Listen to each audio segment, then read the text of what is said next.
What if Anakin Skywalker led the rebellion? Let's explore the depths of it in this video. Palpatine grits his teeth as he defends against Mace Windu's attacks.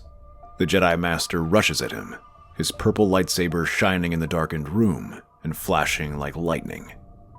Though Palpatine managed to defeat the rest of the Jedi strike team, Mace was more of a challenge. When his counterattack is easily pushed back, he considers the possibility he might be defeated. As the duel drags on, Palpatine feels the dark powers emanating across the room, passing through Mace, but not flowing freely. Mace is holding it back through sheer force of will. If Palpatine is to win this duel, he will need to be smarter. He ducks under a swing and suddenly deactivates his lightsaber. With a smile, he raises his hands. "I surrender." Mace barely stops himself mid-swing. For a moment, he's too surprised to say anything. "You do?" Yes, I do. I shall let the Senate decide my fate. However, you should not hold your breath. I have powerful friends in the highest of places. The Jedi Master doesn't return the smile and presses his sword closer to Palpatine's throat until he is sure the Sith Lord feels its heat singeing the hairs on his neck. "Then perhaps I should finish you here." You may, but you're only fighting the symptom, not the disease. Do you think I made the Galactic Senate what it is? Though I would like to take credit, the government has been rotten for many years. I simply found a way in. I sensed your hatred for them. I hate them too. Together, perhaps we can change that. Is that what you told Dooku? Yes. And look where we are. The Separatists have shown themselves like a snake, now ripe to be removed from power. Though, are you brave enough to stand as an executioner? The room goes still as Mace glares down at the Chancellor, thinking of everything he said. Then, slowly, he deactivates his lightsaber. Meanwhile, in the Jedi Temple, Anakin is preparing to leave for the Senate building when footsteps echo across the temple grounds. It's like an earthquake, thundering and causing the Jedi to stumble and look around in confusion.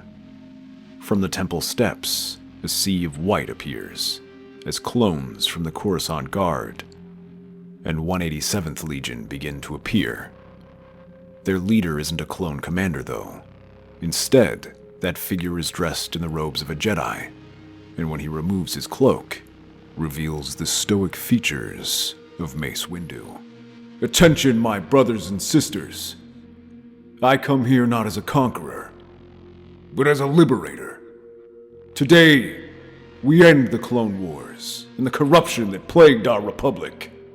While the CIS Council is cornered, now is the time to strike at the other great evil, the Galactic Senate that has led us to ruin. I invite all able-bodied Jedi to join me." Hundreds of Jedi, particularly the young ones, stream forward to rally alongside Mace, who is seen as a decorated war hero. Others refuse and remain where they are. In response, the clones raise their blasters and unleash a stream of stun rounds. Orders are spread across the galaxy. The Jedi must join this purge or be arrested. Most Jedi Masters are immediately incapacitated and taken to detention halls. Rather than activate Order 66, Palpatine instead initiates Order 37, a command that calls for the arrest of any individual or group with the threat of mass murder to force them to surrender. In this case, he placed this order on the Jedi to join him or have the innocents they protect be slain in response. Most Jedi quickly surrender, not wanting to risk the lives of innocents, but not all are so easily convinced. Anakin watches in horror as the clones surround their former leaders. The anger he was feeling before turns to horror as he slips out from the temple and contacts Padme. He tells her to meet him at the spaceport where the two slip off-world. As they board their flight, the Jedi, led by Mace, storm the Senate building and begin arresting senators. Hundreds are apprehended, with the most corrupt being executed by clones, while the rest are imprisoned. They are then forced to swear allegiance to Palpatine's new empire. Once they escape, Anakin contacts Ahsoka, who manages to escape the Venator-class Star Destroyer tribunal with Captain Rex. The two meet at the medical station where Padme can give birth. After the purge of the Senate, Mace journeys to the CIS Council and massacres them. Palpatine declares himself Emperor, with the Jedi acting as a police force. Not all Jedi agree with this plan. Others, such as Yoda, Plo Koon, and Obi-Wan, make their escape. They all regroup with Anakin to plan their next move. The situation is troubling, as the support of the Jedi and clones give Palpatine more legitimacy, so the rebel Jedi begin plotting ways to turn the people against him. Ahsoka eventually speaks out. She talks about how the Jedi's mistake was playing politics, serving the Senate instead of the citizens. That was what turned the people against them. The only way to defeat the newly formed Empire is by getting the people back on their side. However, they will only support them if the Jedi return to their old role as peacekeepers. It is a bold suggestion, but one that rings true for many. My young Padawan is right. People used to look up to the Jedi. They saw us as symbols of hope. They need to feel that hope if they're to help us. Other Jedi offer their support, and they begin to develop plans. Anakin contacts smugglers, pirates, and other underworld groups to help them while the Jedi split into smaller cells to raid the Empire's supply lines. They distribute these goods to people in need throughout the Outer Rim. With this region devastated by the war, any relief is welcome, and the Jedi begin to regain a reputation as a Robin Hood-esque group, stealing from the rich and providing for the needy. This new order establishes its base of operations on Tatooine, of all places, showing its commitment to helping those in need. These operations don't stop with mercy missions. They also help rescue political prisoners, provide disaster relief, and fight against warlords and criminals.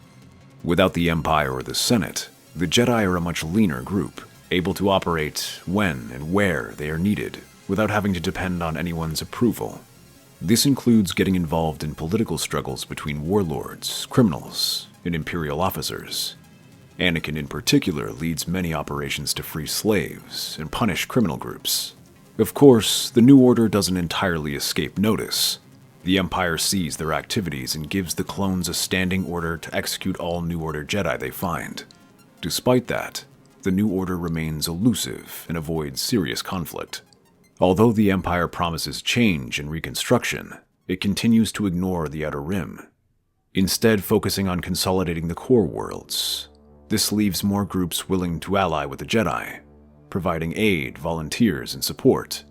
Even former CIS leaders and disgruntled Imperials join. However, they also make enemies, as some groups don't like the New Order policing their territories, including the Hutt clans. This leads Jabba the Hutt to contact the Empire with a proposal to join forces and crush the new Jedi Order. Mace leads the task force of Jedi and stormtroopers and joins forces with the Hutt mercenaries. Rather than retreat like they normally do, Anakin believes they have enough allies to turn and face them.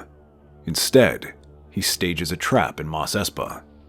Thousands of stormtroopers and gangsters converge on the city, led by over 100 Jedi. They are surprised to see the city is nearly empty, as the citizens have been evacuated. While they press deeper, the roofs light up with hundreds of shimmering lightsabers. The New Order leaps down and attacks the Empire Hutt forces. These rebels stick close to narrow streets and alleys, where a handful of fighters can hold back the larger numbers. Mace is close to the city center, trying to rally his troops. Anakin leads the troops in the small streets, cutting down anyone in his way. Although outnumbered, the New Order's clever tactics prevent them from being overwhelmed. Their enemies can do nothing but feed more troops into the city to flush out the few rebels inside. This makes fighting exceptionally brutal, as hundreds of lightsaber duels break out across the city, representing the largest clash of Force users since the Ruusan Reformation. However, the Empire's superior numbers begin to gain ground and drive the New Order back. Then, Anakin springs his trap. Suddenly, thousands more fighters join the battle, emerging from buildings, the palace, and even the dunes outside the city. These troops are renegade clones, local militias, New Order allies, and former CIS troops. Many of these people were ignored by the Empire, but were aided by the New Order. Now Anakin has summoned all these people to help protect the New Order. With the Empire's forces strung out within the city, they're now easy prey for the rebels to surround and wipe out. Meanwhile, hundreds of ships emerge from hyperspace, consisting of freighters, starfighters, and captured military ships that begin to attack the Imperial fleet. Though Mace tries to reorganize, it's clear that the battle is lost, and he retreats. The Hutts abandon the Empire, and half the ground forces are captured while the fleet suffers heavy losses. This is a huge blow to the Empire, not only because of the material losses, but more importantly, it raises doubts about the Empire's legitimacy. As news of this battle spreads, many now question whether the Empire can provide for the people in the Outer Rim, or keep the core world safe. With discontent growing, the Empire has to reorganize its military to intimidate worlds into obedience. This provides an opening for the rebels to launch a counterattack. Anakin will lead the main thrust, but sends Obi-Wan with a secret report and orders him to give it to the authorities.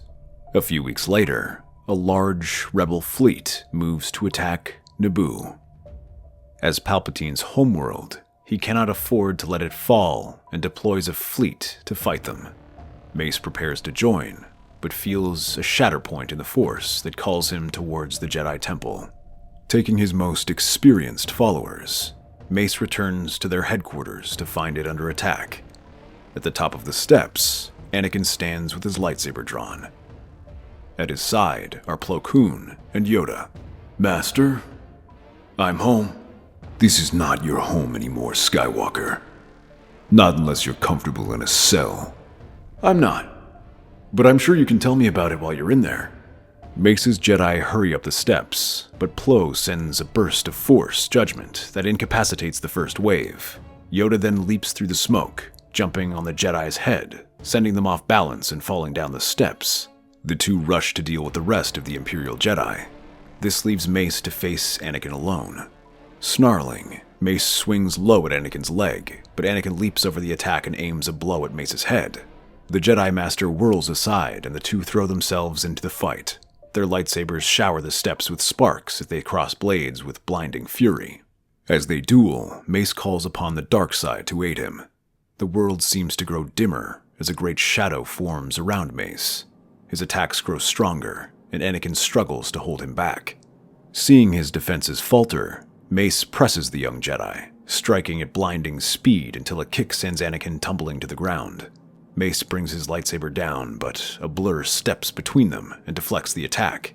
Yoda glares down at his old apprentice, before snorting in disappointment. Expected more from you, I did.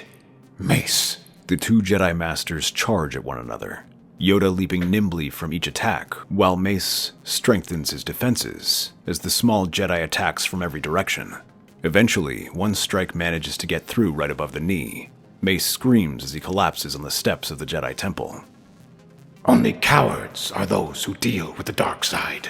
Believed you knew this. I did. A burst of lightning rips free from Mace's fingertips, putting Yoda back on the defensive. Drawing on all the dark energy around him, Mace throws it all at Yoda, who tries to keep it back. Slowly, Yoda begins to be forced back until Anakin joins him. The two cross their lightsabers and defend against the attack until Mace stops to catch his breath. It's over, Master Windu. I have the high ground.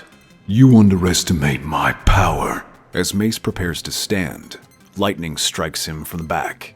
Master Plo appears behind him, his fingers smoking from that explosion of Force judgment. However, their victory is short-lived, as several squads of stormtroopers arise to arrest them. From the ground, Mace smirks. You fought well, but it doesn't seem like it will amount to much.